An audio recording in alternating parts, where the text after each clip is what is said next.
Welcome to another episode of Powered by Ancestry. I'm your guide, Kwesi Kunadu. On this episode, we'll focus on children and ancestry. There's something unique and I think interesting about human beings in that we tend to have a longer gestation period than other animals in the world. We have almost a year to cook properly in our mother's womb before we come out of that oven. So once we come out of our mother's womb, and of course we enter the human world and begin our human experience, our human journey, we then have a relatively short childhood. And that roughly from ages 1 to 7, and 7 is supposedly around the age of reason, meaning children have a sense about consequences to their actions. And then, of course, we hit that awkward but very necessary teenage years. And in that period, we tend to have a relatively short time period being children compared to our adult life. And so if we mark the teenage years as being our transitionary period to being an adult, that's about 13 or 14 years on average. The rest of our another 60 years or more is spent being adults. So most of our lives are lopsided towards being adults. Our childhood is usually spent, therefore, on practicing or preparing to be adults. That's why my people in Jamaica and in Ghana and elsewhere, they have rites of passage, formalized and informal ways of making clear to young boys and girls what it means to be a young man and a young woman, and the responsibilities and the privileges and the rights that come along with that transition. I remember the day, actually I remember the afternoon where I came to the hospital and met my wife, who was very pregnant. I just came from work and I ran from the parking the car to the hospital. And that afternoon bled into the evening. It was 9 p.m. or 10 p.m. and our daughter had not arrived yet. She did not want to come as yet. 10 p.m. bled into 1 or 2 a.m. in the morning. By 3:30, our daughter, our first child, was coming out of the womb. And she cried when she came out, as she's supposed to. And I remember the attendants to the doctor taking my daughter to a table with a scale to be weighed or for her to be cleaned. And soon I could touch her.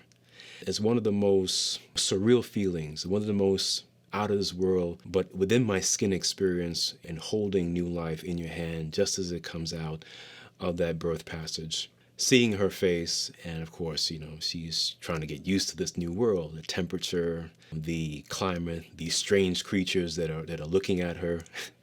And I remember all of that. And then, of course, they passed the bundle to my wife. And my wife had her in her hand, and you could see the joy in her face and the joy in my face. I can't say that joy was on my child's face because, she's just been essentially introduced to this new world from the world of the immaterial, from the ancestral world. And so that ride and that passage takes a while to get used to, I would imagine. And I'll never forget, the time was 3:33 or 3:34 in the morning on a Thursday. And so here we had our Thursday-born child that came to us. And that began her journey. But it also began our journey as parents, and my journey in particular as a father. Because with her coming into this world, she made me a father. And for that, of course, I'm always indebted and be thankful for that, because the experience of being a father can't happen without children, can't happen without a child. When our Thursday-born girl came into this world, she provided us with the transition, the rites of passage for us from being a couple and being single individuals before being a couple to us being now parents. And children do that work for us. Now, on the flip side, we also have to work for them, because children, they come as very dependent. Their needs are immediate and they're varied. And so the birth of our daughter, and then of course 2 years later we had another daughter, I had a dream about my daughters before they were born. And in that dream, I saw, my wife, their mother, standing at a bus stop. The two of them were standing next to her. One was about, I would say abdomen high. The other was a little shorter than the first child. I saw their complexion, I saw their facial features, and the outline of their bodies. And I'll never forget that. I remember waking up and telling my wife about the dream.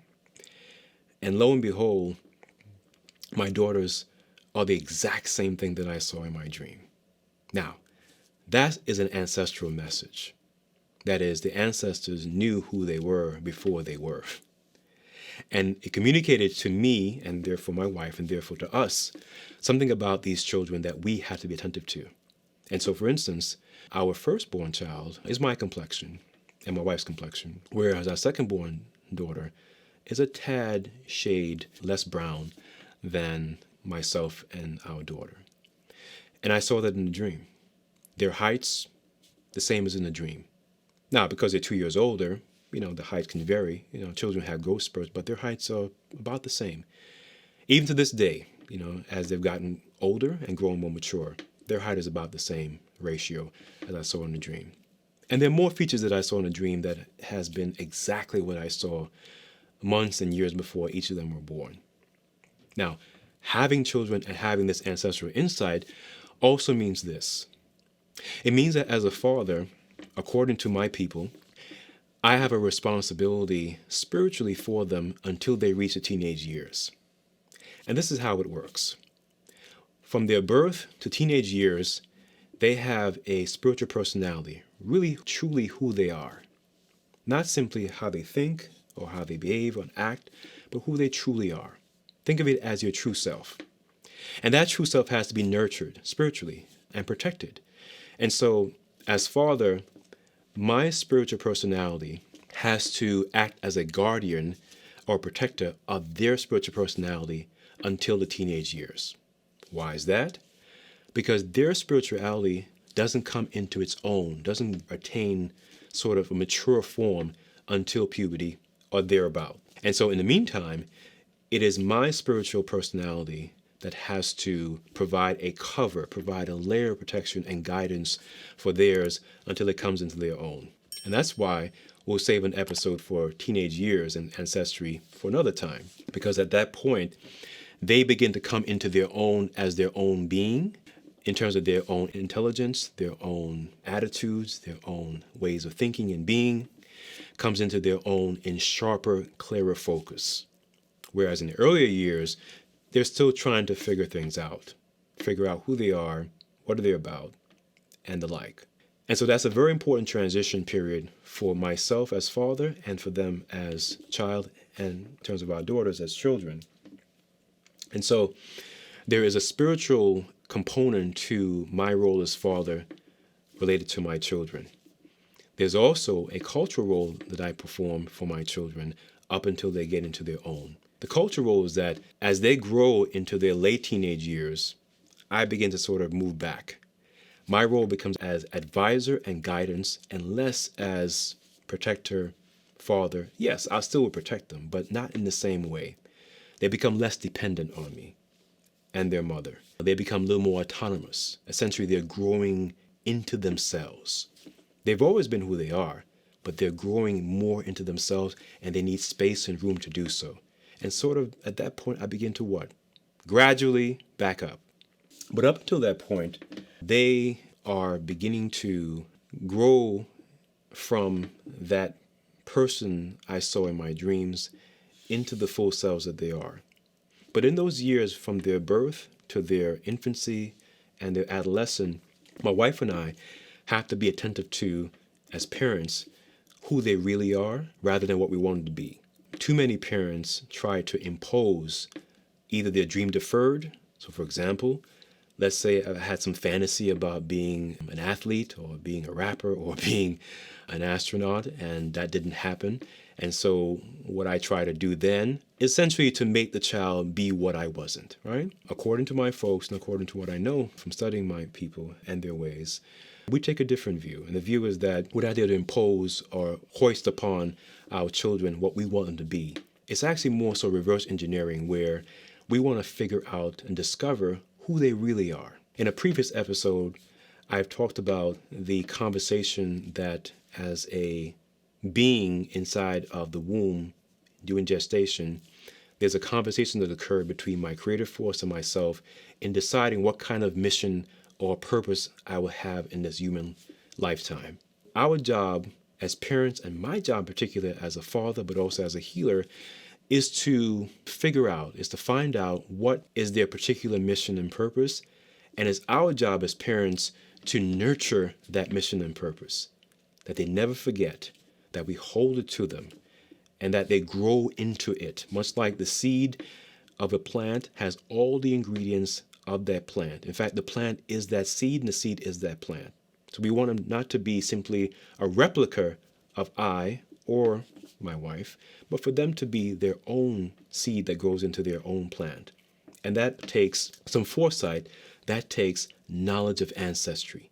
Because what they come into the world with are qualities, behaviors, tendencies, issues or baggage, but also assets and benefits from that ancestral place. And so as parents, we have to be very clued into what they carry or bring with them so that those things act as a buoy, as a springboard for them growing into themselves rather than a hindrance and a burden. In other words, my job as I see it as a father and as a parent is to unburden my children from my own shortcomings and issues and my ancestral baggage from my father's side, that is the father's side, me as father, and likewise for their mother to do the same for them. And an unburdened child and an unburdened children is a child that can grow not only into their purpose, but actually live out their purpose. Ancestry has everything to do with child rearing and childbearing. That is having children and growing them and nurturing them. And I want to emphasize nurturing them. It also has everything to do with their adult life that they'll have. So the rest of their life will be spent as an adult. But the question is, what kind of adults? Adults that are clueless, adults that reach college, for instance, and are still trying to find themselves, adults that turn to other kinds of substances, illicit substances, to deal with the pain of being confused about who they are and what they are. All those kinds of questions and issues can be alleviated or at least made less dangerous and burdensome by being attentive to the ancestral ingredients, assets, and concerns and issues that a child brings with them into this human world. And then it is our job as parents to then make sure that we are attentive to leveraging those assets against the challenges, unburdening them from our own personal and collective ancestral issues and challenges so that they're less encumbered or more free to live in and live out their purposeful life. And all this starts with knowing the self, which means knowing the package that is your ancestry. And of course, the measure of that work will be visible in your children. So children will reflect the resolve or ill resolve of your issues and challenges that is in your ancestry as they grow. And so the more you can unburden them, the more you unburden the ancestry and more you unburden the generations that to come from your children. And so in this tightly knit orbit between ancestry, parents, children, and their future, the common denominator there is ancestry and the work around it. That work is part of the process of what we're trying to do here at Powered by Ancestry. I am Kwesi Kunadu, your guide. Thank you for checking out another episode. Look forward to seeing you in another.